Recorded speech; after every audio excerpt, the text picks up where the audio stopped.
Hi friends, நான் இதுக்கு முன்னால் செய்த டிஷ் பரோட்டா எக் கறி கொஞ்சம் பிரேக் எடுத்து செய்திருக்கிறேன். நான் இன்றைக்கி ஈவினிங் ஸ்நாக்ஸ் ஒரு பிரெட் பஜ்ஜி பண்ண போகிறேன். வாங்க செய்கிறது அந்த பிரெட் பஜ்ஜி எப்படி செய்யலான்னு பார்க்க போகிறோம்.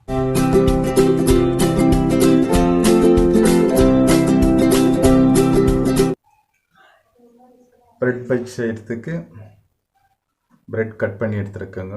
பாருங்கள், கடல மாவு இருக்குது, சோடா மாவு போட்டுக்கிறோம், சிட்டிக்கு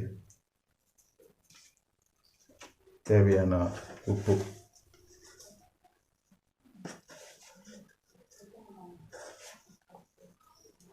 தேவையான அளவு மிளகாப்பொடி, ஒரு டீஸ்பூன் போட்டு மிக்ஸ் பண்ணுறேங்க. வாட்டர் ஊற்றுறேன்.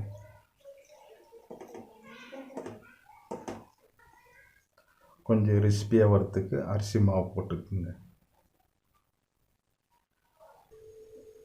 பாருங்கள், பிரெட் பஜ்ஜி செய்கிறதுக்கு இந்த மாதிரி மிக்ஸ் பண்ணி வச்சுக்கோங்க. எப்படி இருக்குது பாருங்கள். சரிங்களா?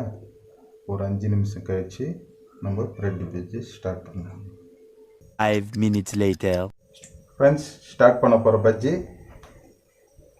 ஈவினிங் ஸ்நாக்ஸுக்கு ரொம்ப நல்லாயிருக்கும். குழந்தைங்களுக்கு பண்ணி கொடுக்கலாம் ஃப்ரெண்ட்ஸ். வெளியே நீங்கள் போய் சாப்பிட்றதோட பாருங்கள் ஃப்ரெண்ட்ஸ், ஈவினிங் ஸ்நாக்ஸ் பஜ்ஜி ரெடியாக இருக்குங்க. ஆனியன் சட்னி ரெடியாக இருக்குது. நீங்கள் ஈவினிங்கில் குழந்தைக்கு நல்லா பண்ணி கொடுக்கலாம். ஃப்ரெண்ட்ஸ், உங்களுக்கு பிடிச்சிருந்தா ஷேர் பண்ணுங்கள், லைக் பண்ணுங்கள், சப்ஸ்கிரைப் பண்ணுங்கள், பெல் பட்டனை கிளிக் பண்ணுங்கள். Thank you friends.